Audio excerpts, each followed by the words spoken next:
Malcolm, on vous entend pas.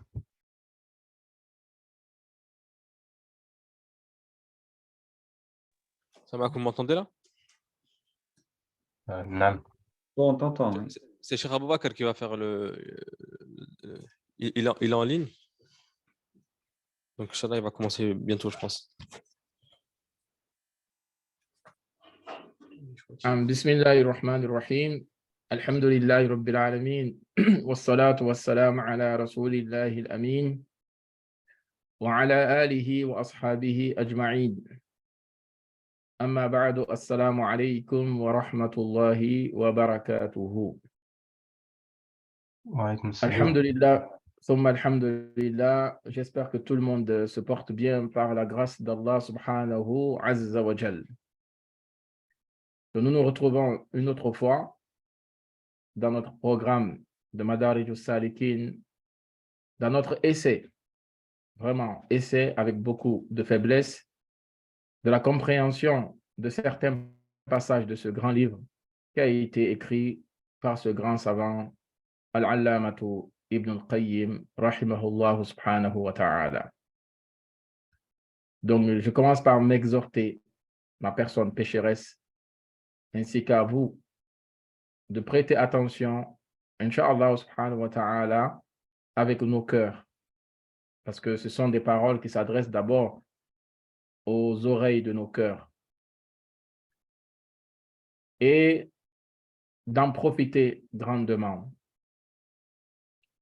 Car malheureusement, il arrivera des temps très sombres, très difficiles, d'apprendre sa religion, de pratiquer sa religion. Nabi sallallahu alayhi wa sallam nous a prévenu dans le hadith qui est rapporté par l'imam al-Bukhari, rahimahullah subhanahu wa ta'ala, parmi les alamat as-sa'a, les signes de la fin des temps, yanqusul ilm, que le ilm va diminuer, wa yadharul jahl, et que l'ignorance va se propager. Certaines personnes pourraient dire, mais aujourd'hui, il y a beaucoup de moyens pour apprendre la science en distanciel, avec les réseaux sociaux, avec YouTube, avec ceci, avec cela. Mais Nabi sallallahu alayhi wa sallam, il est as-sadiqul masduq. Ce qu'il a dit, c'est vrai. Parmi les signes de la fin des temps, yadharul jahl. L'ignorance va se propager. Voyant que le ilm, et le ilm va diminuer. Dans certaines versions de ce hadith, voyant que amal, l'œuvre va diminuer. Donc les gens vont apprendre, les gens vont lire, les gens vont avoir des informations, mais dans les actions, ils seront zéro. Donc apprécions aujourd'hui qu'Allah nous facilite d'apprendre ensemble, de cheminer ensemble. Ibn Ata'illah al-Sikandari, rahimahullah, a dit dans un de ses recueils, Man lam ya'rif qadra an-ni'ami biwijdaniha arafaha biwujudi fiqdaniha. Man lam ya'rif qadra an-ni'ami biwijdaniha arafaha biwujudi fiqdaniha. Il dit, celui qui méconnaît la valeur des bienfaits dans leur attribution, la connaîtra dans la privation. C'est des paroles vraiment à méditer. Celui qui méconnaît la valeur des bienfaits dans l'attribution, la connaîtra dans la privation. Ça, c'était en guise de prélude. Nous allons, Inch'Allah subhanahu wa ta'ala, d'abord faire un récapitulatif, un résumé de ce que nous avons déjà vu dans le Madarij al-Salikin, sachant qu'il y a eu des coupures et nous avons passé à certains thèmes qui étaient d'actualité comme le Ramadan, après le Ramadan, ainsi de suite. Donc, nous sommes jusqu'à présent dans la première station. C'est Madarij al-Salikin, c'est le commentaire de Manazil al-Sa'irin, donc les sentiers des itinérants. Donc, nous étions à la première station. Et la première station, Pour cheminer vers Allah, c'est al-yaqadha. Al-yaqadha, c'est l'éveil ou le réveil.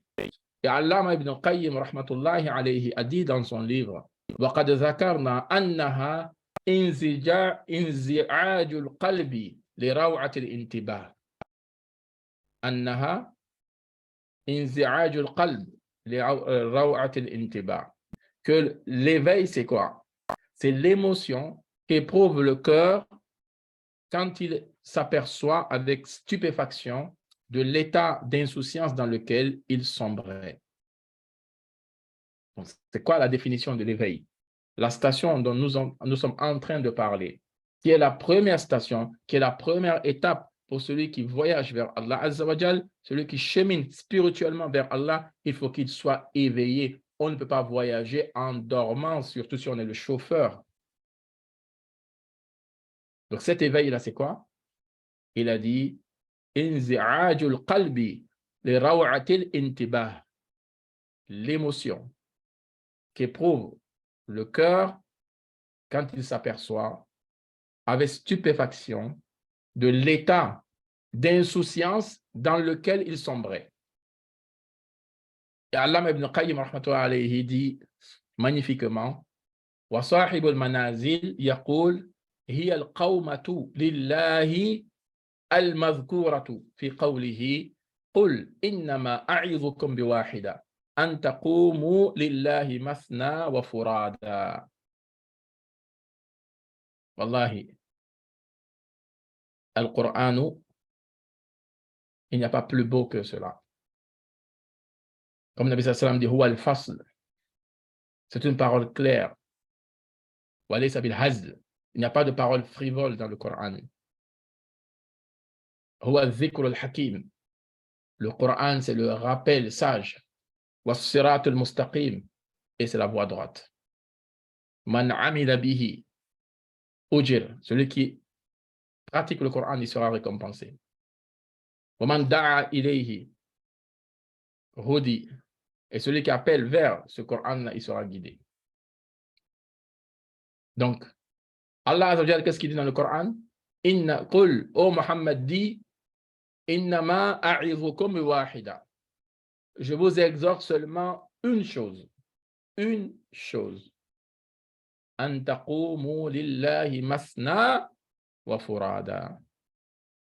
Que pour Allah, vous vous leviez par deux ou isolément.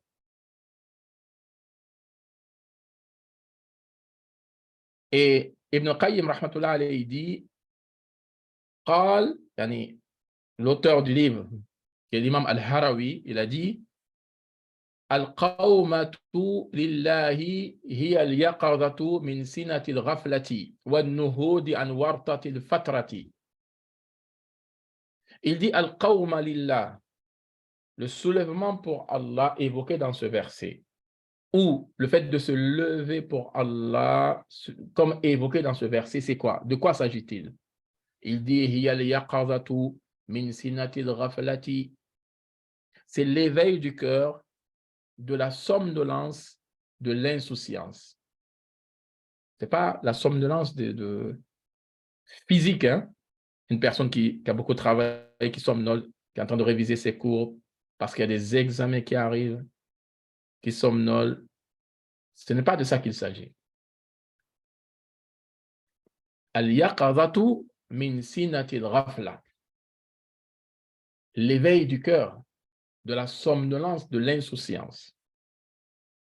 La somnolence de l'insouciance. Al-ghafla. Wa-nuhud an wartatil fatra. Et le relèvement du danger de la mollesse. Et le relèvement du danger de la mollesse.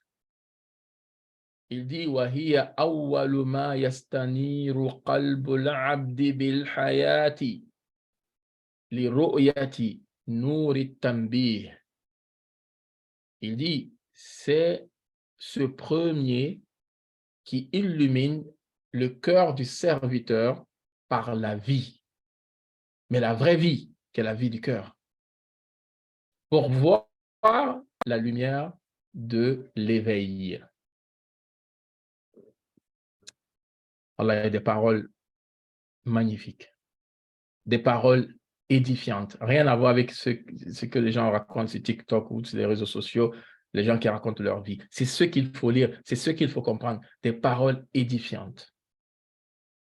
Des paroles qui nourrissent nos cœurs, qui guérissent nos maladies, qui nous sortent de l'emprise des créatures. Parce que souvent, les gens sont sous emprise. Pensent même que c'est de l'amour, alors que ce n'est même pas de l'amour, c'est de l'emprise. Hein. Mais regardez, que c'est ce qui illumine le cœur du serviteur. Donc ici, le focus, c'est quoi le cœur? Par la vie, la vraie vie. Et une fois que ça illumine le serviteur, ça lui facilite de voir la lumière de l'éveil. Et là, ensuite, il a dit « Wahiya ala thalathati ashiya ». Ces premières lumières sont trois choses. Tout ça, je rappelle hein, ce qu'on avait vu déjà, hein, parce que ça fait comme il y a eu des coupures, donc j'essaie de résumer tout ça. Donc, ces premières lumières sont trois choses. On parle de lumière de l'éveil. Il dit Wahiya ala thalathati ashya. Trois choses. Lahzul qalbi ila ni'mati ala al-ya'si min 'addiha wal wuqufi ala haddiha wat tafarrughi ila ma'rifati al-minnati biha wal 'ilmi bit taqsiri fi haqqiha. Allahu akbar. Ah, c'est ça la science. Al-Allama Ibn Qayyim, rahmatullah alayhi.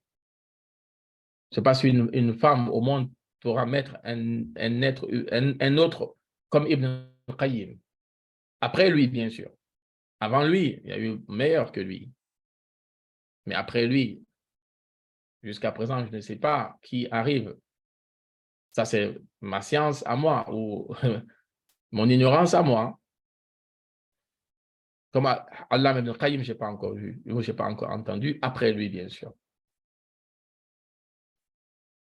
Donc, il dit, la première lumière, c'est quoi?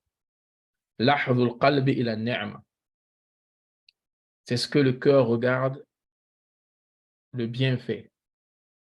Ce n'est pas les yeux qui regardent le bienfait, le cœur regarde le bienfait d'Allah Azza wa Jal. Ça, c'est la première des choses. Le cœur qui regarde le bienfait. Ensuite, et qu'il perd lui-même espoir de dénombrer ce bienfait. Tellement le bienfait d'Allah est innombrable. Et ensuite, et de le limiter. C'est-à-dire qu'il n'arrive ni à dénombrer les bienfaits d'Allah, il n'arrive même pas à limiter les bienfaits d'Allah. Et Allah même dit dans le Coran, وَإِن تَعُدُّوا نِعْمَةَ اللَّهِ لَا تُحْصُوهَا إِنَّ اللَّهَ لَغَفُورٌ رَحِيمٌ. Dans un autre verset, وَإِن تَعُدُّوا نِعْمَةَ اللَّهِ لَا تُحْصُوهَا إِنَّ الْإِنسَانَ لَظَلُومٌ كَفَّارٌ. Subhanallah. Allah dit, si vous comptiez les bienfaits d'Allah, vous ne sauriez les dénombrer. Inna Allah la ghafur rahim. Allah est le pardonneur, le miséricordieux. Si vous comptiez les bienfaits d'Allah, vous n'arriverez pas à les dénombrer. Innal insana, certes l'être humain, la volumun est très injuste, kafar est très ingrat. Et par rapport à ce verset, le grand Hafiz Ibn Kathir rahimahullah subhanahu wa ta'ala a dit, dans le tafsir de ce verset-là, il a rapporté la parole de Tariq ibn Habib. Inna haqqallahi afqalu min an inna haqqallahi aktharu min an ya'udduha al-ibadu wa inna نعم الله أكثر من أن يحصيها العباد إن حق الله أثقل من أن يقوم بها العباد وإن نعم الله أكثر من أن يحصيها العباد ولكن أصبحوا توابين وأمسوا توابين. Subhanallah.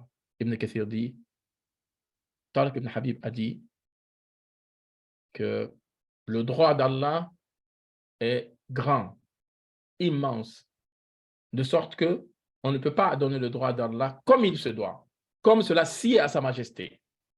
Afqal min an yakuma bihi al-ibad. Wa inna ni'amallahi aktharu, et les bienfaits d'Allah sont innombrables, de sorte que on ne peut pas les compter, aucune créature ne peut les compter. Donc qu'est-ce qu'il faut faire? On ne peut pas donner le droit d'Allah comme cela sied à sa majesté. On ne peut pas dénombrer les grâces d'Allah.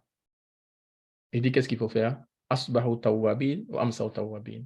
Le matin, tawba, le soir, tawba. On se réveille le matin, on se repent, le soir, on se repent. On passe notre vie dans la repentance ou le repentir. À la fin de la vie de Nabi sallallahu alayhi wa sallam, quelle sourate fut révélée? Sourate An-Nasr. Et dans Sourate An-Nasr, qu'est-ce qui est mentionné dedans? Fasabbih bihamdi rabbika wastaghfirhu innahu kana tawwaba. À la fin de la vie de Nabi sallallahu alayhi wa sallam, Nabiyul Karim, Sayyidul Mursalin, Imamul Muttaqin, Habib Rabbil Alamin. À la fin de sa vie, Allah lui dit Fasabbih bihamdi rabbika. Chante la gloire de ton Seigneur, la louange de ton Seigneur. Wastaghfirhu, et demande-lui pardon. Car lui, Allah, tawwaban, il accueille le repentir du repentant. À la fin de la vie de Nabi sallallahu alayhi wa sallam, le meilleur homme sur terre, chef de tous les prophètes, le bien-aimé d'Allah. Et Aïcha radhiyallahu anha dit, à la fin de sa vie, c'est ce zikr qu'il faisait. Subhanallah wa bihamdi, astaghfirullah wa atubu ilayhi. Donc c'est le Nabi, l'homme parfait parmi les humains. Il n'y a pas une perfection parmi les humains plus parfaite que celle de Nabi sallallahu alayhi wa sallam. Allah lui dit à la fin de sa vie, fasabbih bihamdi rabbika wastaghfirhu. Nous ne savons même pas à quel stade de notre vie nous sommes. Nous nous glorifions du peu que nous connaissons. Nous nous glorifions des peu d'actes pauvres que nous faisons. Nous pensons que nous avons traversé le pont Sirat. Nous pensons qu'on a déjà un pied dans le paradis d'Allah Azza wa Jal. Mais qu'est-ce qui démontre cela? Parce que nous regardons certaines personnes avec dédain. Nous rabaissons les gens. Nous nous croyons supérieurs aux gens. Nous nous croyons meilleurs par rapport aux gens. Pour nous sommes sauvés. Ad-Jawaz dal-Qantar, on a déjà traversé le pont. Subhanallah. Ça veut dire que nous sommes encore en train de somnoler dans l'insouciance. Nous sommes en train de somnoler dans l'insouciance. Donc, il dit la première lumière, c'est quoi? Lahdul qalbi ila ni'mati, c'est que le cœur regarde le bienfait. Ala al-ya'si min 'addiha, de sorte qu'il perde espoir de dénombrer le bienfait d'Allah. Et qu'il perde espoir même de limiter le bienfait d'Allah, parce qu'il ne peut pas limiter le bienfait d'Allah. Et il s'adonne à la reconnaissance de la faveur d'Allah.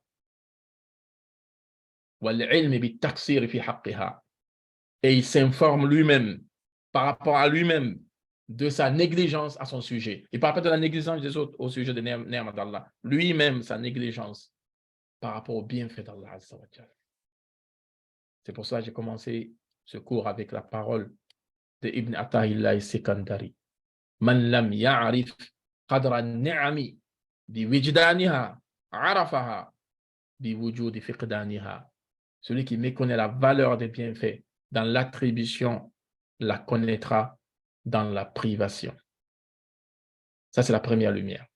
La deuxième lumière, qal مطالعة الجناية والوقوف على الخطر فيها والتشمير لتداركها والتخلص من رقها وطلب النجاة بتمحيصها. Allah. Subhanallah. Et de la deuxième lumière, mutala'atul jinaya. C'est l'observation de son propre crime. Vous voyez, si vous lisez bien, Madame Dioussalek, ça parle à la personne. Hein. C'est un miroir. Vous allez voir vos propres défauts et vous allez vous préoccuper de corriger ces défauts-là. Aujourd'hui, malheureusement, les gens font le contraire. On voit ses qualités et les défauts des autres. Notre zaman, là, aujourd'hui, zaman sous une mauvaise période.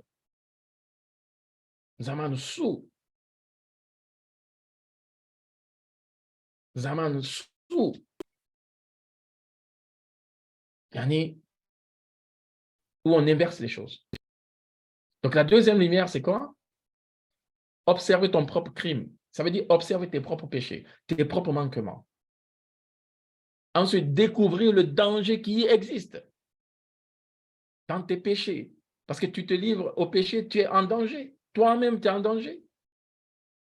À cause de ces fardeaux-là de péchés qui sont sur toi. Et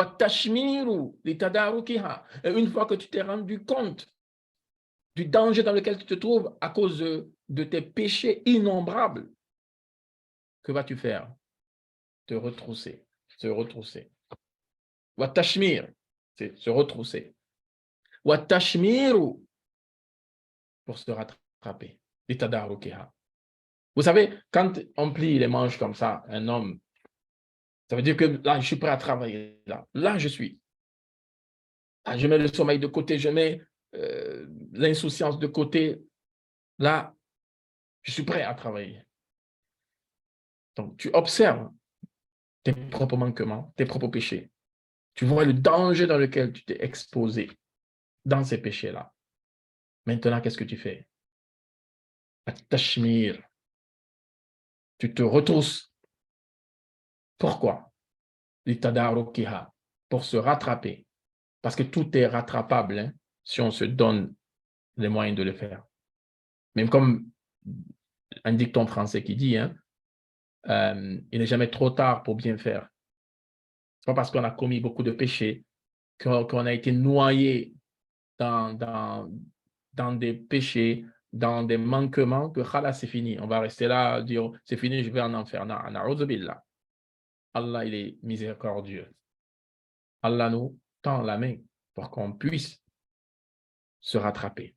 C'est ça la beauté de l'islam. L'islam n'est pas là condamner les gens. Oh, tu es dans le péché, tu es méchant, tu es mauvais, khalas, tu vas en enfer. Tu as toujours une porte ouverte. Toujours une porte ouverte. Ça Allah dit, Ya ibadi alladhina asrafu ala anfusihim, la taqnatu min rahmatillah. Oh mes serviteurs qui ont été très injustes envers leur propre personne, par les péchés, par les manquements, la taqnatu min rahmatillah. Ne désespérez pas de la miséricorde d'Allah. Inna Allah yaghfiru dhunuba jami'a. Car Allah pardonne tous les péchés. Innahu, lui Allah, huwa al-ghafurur rahim. C'est lui le pardonneur et le miséricordieux. Tout péché, même le plus grand péché que le shirk, si la personne se repent, Allah il accepte. Les ulama disent, c'est le verset qui porte le plus d'espoir dans le livre d'Allah. Et c'est le verset qui énerve Shaitan le plus, ce verset-là. Shaitan ne l'aime pas ça. Le diable, il n'aime pas ce verset. Parce que le diable, il aime jeter les gens dans le désespoir.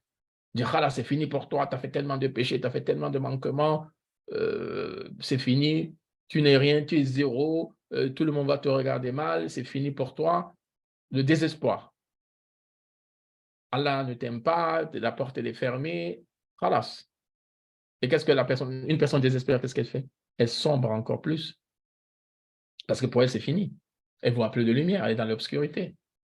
Ce verset vient nous donner de l'espoir. Donc c'est là ici le allama. Il dit se retrousser pour se rattraper. Et se délivrer de son esclavage. Et vous savez qu'il y a des personnes qui sont esclaves d'elles-mêmes. Pas esclaves de quelqu'un d'autre. Esclaves d'elles-mêmes, esclaves de ses péchés, esclaves de ses, comment dirais-je, de ses passions, esclaves de ses désirs. Il y a des gens qui sont emprisonnés par leur propre nafs. Il n'y a pas de prisonnier pire que celui qui est prisonnier de sa propre personne. Il n'y a pas de prisonnier plus malheureux que celui qui est prisonnier de ses propres péchés. Un homme, il est venu voir Al-Hassan al-Basri, rahmatullah alayhi, il lui a dit, « Ya Hassan » il dit, « Oh Hassan, inni uhibbu qiyam al-layl » moi, j'aime me lever la nuit de prier. « Wadu'i » et je pose l'eau pour faire les ablutions. « Wadu » Mali la aqum. Mais pourquoi je n'arrive pas à me lever? Il dit, je pose l'eau pour les ablutions avant d'aller dormir. Et j'ai l'intention de me lever la nuit pour prier. Il dit, pourquoi je n'arrive pas à me lever pour prier? Hassan Basri rahmatullah alayhi dit, Asqalatka dhunubuk. Tes péchés t'ont enchaîné. Tes péchés t'ont enchaîné. Ce n'est pas ton mari, ou ta femme, ou je ne sais qui t'a enchaîné, hein? Ou la police, ou je ne sais quoi. Toi-même, tes péchés t'ont enchaîné.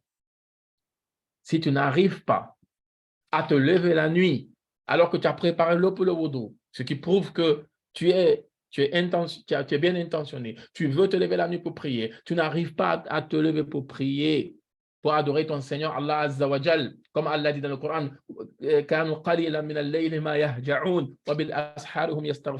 ils dormaient peu la nuit. Allah parle des gens vertueux et des gens pieux. Parce que nous, aujourd'hui, la vertu et la piété, c'est quoi? C'est ce que les gens voient de nous. Hein? Tu es dans la rue, un beau djilbab, masha'Allah, un beau camis tout blanche, chicha toute blanche. Oh là là, c'est l'immaculée conception. Voilà, blanc immaculé, khalas. C'est le plus pur des plus. Alors que la nuit, tu dors jusqu'au matin. Même pas, tu te lèves devant Allah Azza wa Jal.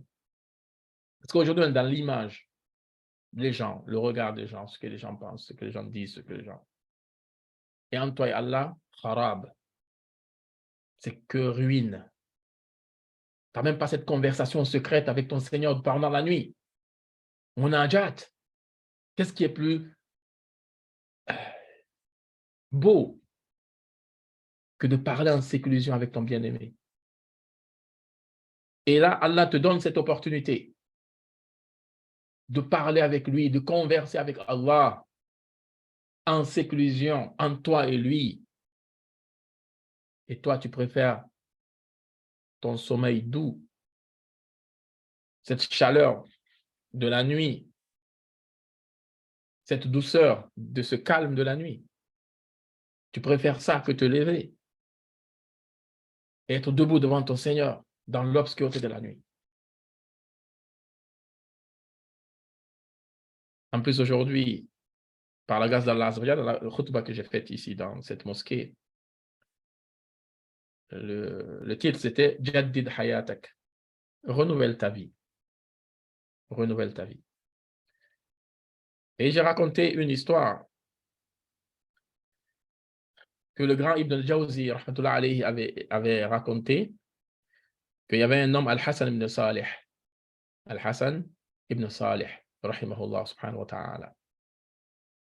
Donc il est venu avec une jeune fille pour la mettre dans une famille musulmane, voilà, pour qu'elle puisse rester avec eux, elle puisse être éduquée, soit parce que ses parents étaient décédés ou quelque chose comme ça. Bref. Donc Al-Hassan ibn Salih, une jeune fille, il l'a ramenée dans une famille, entre parenthèses, une famille dans laquelle qui va s'occuper d'elle. Et cette jeune fille, elle se lève après Ba'da nisfin layl. Elle se lève après la moitié de la nuit. Et elle dit, Ya ahl ad-dar, as-salata, as-salata, Ya ahl ad-dar, as-salata, as-salata, qumu sallu lillah. Elle dit aux gens de la maison, après minuit, hein, après la moitié de la nuit, elle dit aux gens de la maison, la prière, levez-vous et priez. Les gens de la maison disent, Atala al-Fajr, c'est l'heure de Fajr. قالت أنتم لا تصلون إلا المكتوبة. Elle a dit, mais vous ne priez que la prière obligatoire? Ah, vous me demandez si Atala al-Fajr, si c'est l'heure de Fajr. Parce que vous, c'est Fajr, parce que c'est obligatoire, vous ne voulez vous réveiller que pour Fajr. Ils ont dit oui. Ah, nous, on prie que le Fard, hein, donc viens pas nous fatiguer avec un salat après la moitié de la nuit. La jeune fille, elle a dit à Al-Hassan ibn Salih, qu'il a posé dans cette famille, elle a dit, La amkuthu ma'a qawmin la yusalluna bil-layli. Ruddani ilayka. Elle a dit, Ya Hassan Salih, moi, je ne peux pas rester avec des gens qui ne prient pas la nuit. Hein. Je ne peux pas vivre dans une maison où les gens ne prient pas la nuit. Renvoie-moi avec toi, ramène-moi avec toi. Une jeune fille. Toi, la dame qui m'écoute ou qui me regarde, que tu sois une mère de famille ou pas une mère de famille, mets-toi à la place de cette fille, à son âge. À cet âge-là, que faisais-tu? Est-ce que tu faisais même la prière fard, la prière obligatoire à l'heure, comme il se doit? Alors qu'elle se lève la nuit et elle est étonnée de voir que la famille dans laquelle elle se trouve, ils ne prient que l'obligatoire. Et ce n'est pas qu'ils ne prient pas du tout. Hein. Ils ne prient que la prière obligatoire. Elle a dit non, la amkusu ma'a qawmin la yusalluna bil-layl. Je ne peux pas vivre avec des gens qui ne se lèvent pas la nuit pour prier.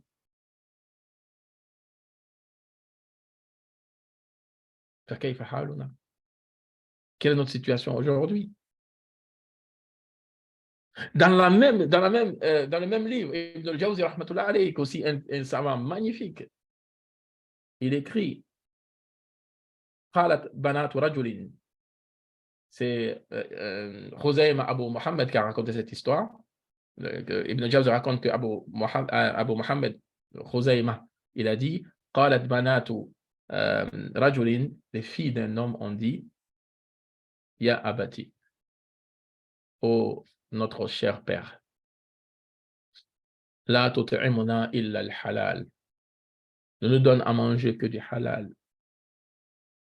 فإن الصبر على الجوع أيسر من الصبر على النار. فإن الصبر على الجوع أيسر من الصبر على النار. Oh, notre très cher Père, nourris-nous que du licite, ce qui est licite, légal, licite. Patienter par rapport à la faim nous est plus facile que de patienter par rapport au feu de l'enfer. Banat rajul, les filles d'un homme.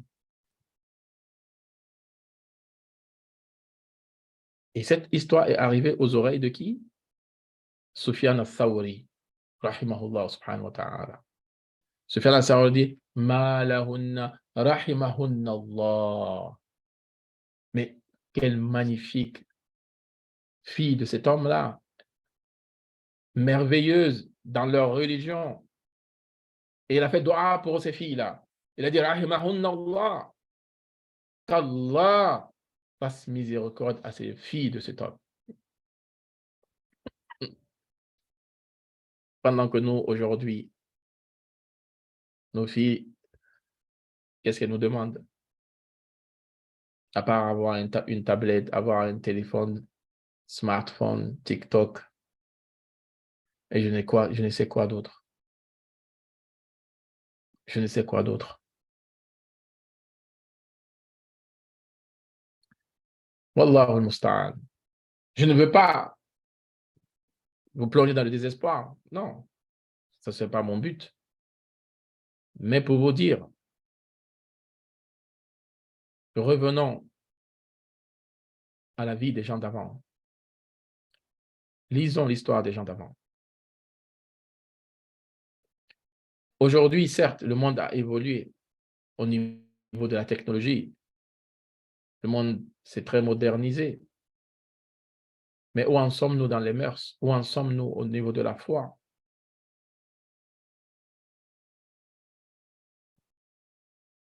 Taïb. Pour ne pas s'éloigner du sujet, on va revenir, Inch'Allah, dans ce que l'Allama ibn Qayyim rahmatullah alayhi disait. Donc, il dit, la deuxième lumière, c'est quoi? L'observation de ses propres manquements, de ses propres péchés, découvrir le danger qui existe dans ses propres péchés, se retrousser pour se rattraper. Et ensuite, il dit, se délivrer de son esclavage, l'esclavage de ses propres péchés. Et être à la recherche du salut par le biais de la purification. Parce qu'une fois qu'on est dans les péchés, il faut se purifier, il faut sortir de ces péchés par la purification. Taïb. Ensuite, et comment il va faire? Allah ibn al-Qayyim dit, rahimahullah, فَيَنْظُرُ إِلَى مَا سَلَفَ مِنَ الْإِسَاءَةِ ويعلم أنه على خطر عظيم فيها وأنه مشرف على الهلاك بمؤاخذة صاحب الحق بموجب حقه وقد ذم الله تعالى في كتابه من نسي ما تقدم يداه فقال ومن أظلم ممن ذكر بآيات ربه فأعرض عنها ونسي ما قدمت يداه. Allah ibn Qayyim dit, il regarde les péchés qu'il a commis dans le passé. Il voit le danger auquel il s'est exposé en faisant ces péchés-là. Qu'il était au bord du gouffre, au bord de la destruction. Et les droits surtout des gens qu'il a bafoués. Parce que là aussi, vous savez, entre vous et Allah, Allah est Ghafurur Rahim. Hein? Même si vous n'avez pas fait un repentir d'un péché, si Allah veut, par sa miséricorde, il peut vous pardonner. Parce qu'il est miséricordieux et il est pardonneur. Mais par contre, les droits des autres,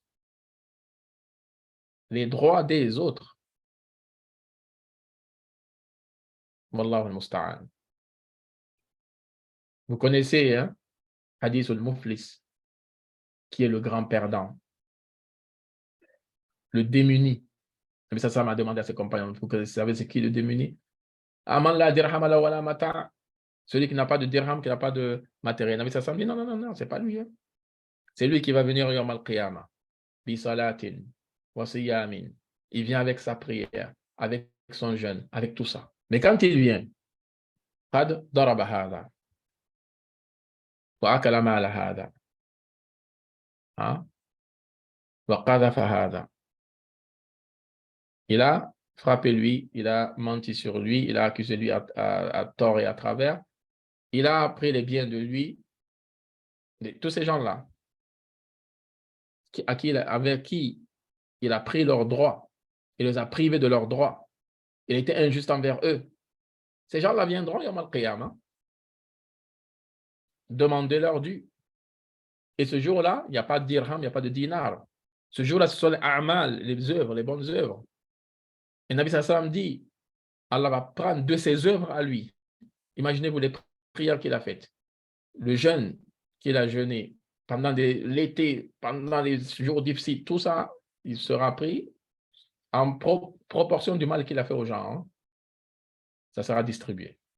Et Nabi sallam dit, si ça finit, si ces hasanat finissent, on va prendre les péchés des autres. Imaginez-vous de toute votre vie, vous n'avez jamais bu du vin, de l'alcool, vous n'avez jamais fait de l'adultère toute votre vie, vous n'avez jamais volé toute votre vie. On va prendre le vol de l'autre, l'adultère de l'autre, le zina de l'autre. On va le poser sur vous. On va vous faire porter cela. Et, mes frères, subhanallah. Subhanallah. Alors que quand tu étais tu te moquais de lui. Hein. Oh, lui, c'est un khamar, un alcoolique. Lui, regarde, il fait zina. Oh, lui. Tu te moquais de lui ici dans ce moment, mais le fait que tu as été injuste envers lui, parce qu'en islam, même le pire criminel du monde, je vous dis bien le pire criminel du monde, on n'a pas le droit d'être injuste envers lui. Même celui qui déteste l'islam, il déteste les musulmans, on n'a pas le droit d'être injuste envers qui que ce soit. Même si Pharaon était vivant aujourd'hui, on n'a pas le droit d'être injuste envers Pharaon, à plus forte raison, quelqu'un d'autre. C'est interdit. Allah dit dans le hadith Qudsi, Inni harramtu dhulma ala nafsi wa ja'altuhu baynakum muharraman fala tadhalamu. Allah dit, je me suis interdit l'injustice. Subhanallah, tellement c'est fort. Je me suis interdit l'injustice. Et j'ai fait que l'injustice est interdite entre vous. Fala tadhalamu. Ne soyez pas injustes les uns les autres. Imaginez-vous. Allah Azza wa Jalla dit wala yajrimannakum shana'anu qawmin alla ta'dilu i'dilu huwa aqrabu lit-taqwa. Que la haine d'un peuple ne vous pousse pas à l'injustice. Tu n'aimes pas telle personne, tu n'aimes pas telle personne, tu n'aimes pas telle personne. Mais Allah dit, c'est pas parce que tu n'aimes pas telle personne ou tu détestes telle personne que tu dois être injuste envers la personne. Abadan. Wala yajrimannakum shana'anu qawmin ala an la ta'dilu. Allah dit i'dilu. Soyez juste. Huwa aqrabu lit-taqwa. Car la justice, c'est ce qui est plus proche de la taqwa. Être juste, c'est ce qui est plus proche de la piété. Quelqu'un qui n'est pas juste ne peut pas être pieux. Il faut arrêter avec les apparences là. Je suis pieux, je suis pieuse, je suis pieux, je suis pieuse, et tu es injuste. Allah dit huwa aqrabu lit-taqwa. Allah subhanahu wa ta'ala nous dit, parmi les gens qu'Allah aime, une fois je vais faire une conférence ici, sur les gens qu'Allah aime. J'ai cité 10 catégories de personnes que sur le Coran. Si je m'en rappelle un jour, je le ferai pour le profit de tout le monde, Inch'Allah subhanahu wa ta'ala. Que sur le Coran, qu'Allah a cité des catégories de personnes qu'Allah aime. Parmi eux, al-muqsitoun, les gens qui sont justes dans l'équité. Allah dit, Ya ayyuhalladhina amanu, ô vous qui avez cru, kunu qawwamina bil qisti, shuhada'a lillah, ولو على أنفسكم أو الوالدين والأقربين يا أيها الذين آمنوا ô vous qui avez cru كونوا قوامين بالقسط observez strictement la justice شهداء لله soyez des témoins d'Allah ولو على أنفسكم même si c'est contre vos propres personnes أو الوالدين ou contre vos propres parents والأقربين ou contre vos propres proches. Allah dit, qu'il soit pauvre ou riche, Allah est avant eux. Allah d'abord. Un verset coranique qui est univoque, hein? C'est que le sens il est clair. Allah dit observer strictement la justice, strictement l'équité. Un homme, il vient voir le prophète, il dit, j'ai donné ça à un de mes fils. Nabi Sassam dit, à tous tes enfants, à tous tes fils, tu as donné la parole. Il a dit non. Nabi Sassam dit, moi, je ne suis pas témoin pour toi. Hein. Un compagnon. Nabi Sassam dit, je ne suis pas témoin pour toi. Ça, les ulama disent, il faut être juste, équitable envers nos enfants, filles, garçons, tout le monde pareil. Dans le fait de donner des cadeaux, dans le fait de tout le monde. Pas dire parce que c'est une fille, je ne donne pas, c'est un garçon, je donne plus, ou la fille, non, non, non. Nabi Sassam dit, à tous tes enfants, tu as donné pas? Il dit non. Il a dit, je ne suis pas témoin. Après, ça n'empêche de récompenser un enfant parce qu'il a réussi un examen, parce qu'il a fini le Coran, parce que ceci, parce que cela. Il a pu... Non, ça c'est autre chose. Le mérite, c'est une chose. Et le cadeau, c'est une autre chose.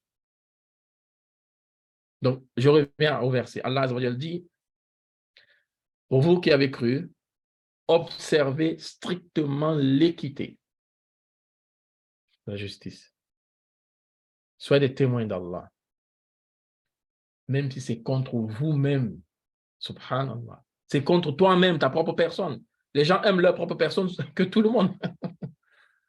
Allah dit, mais tu dois témoigner contre toi-même. Sois juste. Mens pas. Awil walidaini. Tu dois témoigner contre même tes propres parents. C'est eux qui ont tort. Oui, ils ont tort. Ne mens pas. Awil aqrabin. Ou bien tes proches. Aujourd'hui, les gens, qu'est-ce qu'ils font? Ils sont prêts à mentir, à être injustes envers une autre personne parce qu'il ne fait pas partie de leur famille, parce que ceci, parce que cela. C'est pas ça.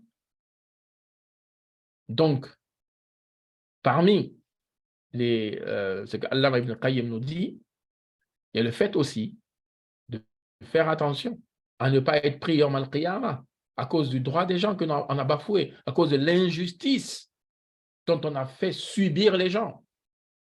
Moi, je ne peux même pas vous raconter l'histoire des gens qui pleurent tous les jours. Ya cher ceci, ya cher cela. Regarde ce qu'ils m'ont fait, regarde ce qu'ils m'ont pris, regarde. Combien de cœurs brisés, combien d'honneurs des gens qui sont bafoués. Combien de personnes qui sont au bord du gouffre et que les plus faibles, malheureusement, sont allés même à se suicider à cause de l'injustice qu'ils ont subie, à cause de l'humiliation que les gens leur ont fait. Mais c'est quoi ce monde de personnes aussi méchantes que ça? Et malheureusement, quand c'est un musulman en plus, qui prie, qui jeûne, qui lit le Coran, qui apprend le dîn, souvent même qui enseigne le dîn, et qui est injuste, et qui bafoue les droits des gens. À quel titre? Un homme qui est venu voir Nabi sallam, qui a attrapé Nabi sallam au niveau du col, qui dit rends-moi ce que tu me dois. Le ulama dit qu'il y avait même le trace sur le cou béni de Nabi sallam. Omar, il s'est énervé. Nabi sallam dit calme-toi, Omar. Dis-lui de me réclamer son dû correctement et dis-moi de lui rendre son dû. Subhanallah. Nabi sallam ne voulait même pas être injuste envers cette personne. Pourtant, elle a mal agi. Elle est venue avec violence, réclamer son dû, ou voilà, avec violence. Le Nabi sallam a calmé Omar. Il a dit non. Il est venu de réclamer son dû. La manière dont il fait n'est pas bon, ça c'est sûr. Donc, qu'il fasse de la bonne manière. Et moi, de recommandement de lui, donner son dû. Le Nabi sallam n'a pas dit ah, attends, tu vois, tu me manques de respect, moi. Mais tu vas voir. J'ai mes compagnons ici, ils vont régler ton compte là maintenant. Le Nabi sallam n'a pas dit cela. Subhanallah. Ça, Allah nous dit dans le Coran, laqad kana lakum fi rasulillahi iswatun aussi on lit, hasana. Vous avez dans le messager d'Allah un excellent modèle. C'est le modèle par excellence de tous les humains. Muhammad sallallahu alayhi wa sallam. Yusuf alayhi salam, après que ses frères ont comploté contre lui. Ses frères ont comploté contre lui, et un complot qui pouvait être une cause de sa mort. Hein. Jeter un enfant dans un puits. Ils ont même enlevé son camis. Il a dit à ses frères, oh mes frères, il était dans le puits, oh mes frères. Ils ont coupé la corde pour ne pas qu'il puisse remonter.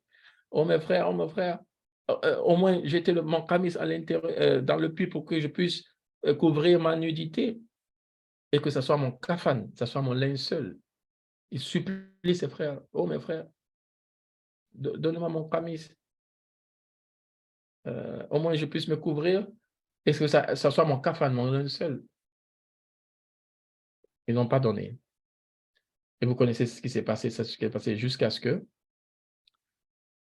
Allah l'a élevé. Ses frères sont venus. Ils avaient baissé la tête parce qu'ils avaient honte pour ce qu'ils avaient fait. Il a dit quoi? La tasriba alaykum al-yawm. Nul grief contre vous aujourd'hui. C'est que ne vous inquiétez pas, je ne vous en voudrais pas. Et quand il a parlé à Allah le jour où il était monté sur le trône, Rabbi qad ataytani min al-mulki wa 'allamtani min ta'wil al-ahadith fatir as-samawati wal ard. Oh Seigneur, tu m'as donné de la royauté et tu m'as enseigné l'interprétation des rêves. وأخرجتني من السجن من بعد أن نزغ الشيطان بيني وبين إخوتي. Subhanallah. Il a dit, tu m'as sorti de prison. Il n'a pas parlé il n'a pas rappelé le moment où ses frères l'ont jeté dans le puits. Ça, les ulama disent, Zikrul Jaffa indal wafa Jaffa. Rappeler le mal dans la réconciliation, c'est un mal. Combien quand tu se réconcilies, ah ben tu te rappelles ce que tu as fait, tu m'as khalas. Tu pardonnes, tu pardonnes, tu pardonnes pas, tu pardonnes pas. Le pardon est meilleur, ça c'est sûr. Mais viens pas tout le temps, ouais, tu sais ce que tu m'as fait, tu as vu ce que tu m'as fait. Zikrul Jaffa, Waqtal Wafa, Jaffa. Ici, c'est l'heure de l'adhan de l'Aïcha. Donc, je vais devoir m'arrêter ici, Inch'Allah subhanahu wa ta'ala. Rappelez-vous où on s'est arrêté. Et je pense qu'on aura encore une dernière assise avant les vacances, Inch'Allah subhanahu wa ta'ala, pour résumer cette station-là et pour continuer petit à petit dans ces cours. Ce sont des rappels pour moi qui parlent en premier. Moi-même, je suis le premier qui a besoin de ça et pour tout le monde. Si j'ai dit une parole qui a vexé ou blessé quelqu'un, mon intention, ce n'est pas de vexer ou de blesser qui que ce soit. L'erreur est humaine, la perfection, c'est Allah qui est parfait. Subhanaka wa bihamdik, ashhadu an la ilaha illa anta astaghfiruka wa atubu ilayk. Assalamu alaikum wa rahmatullahi wa barakatuh.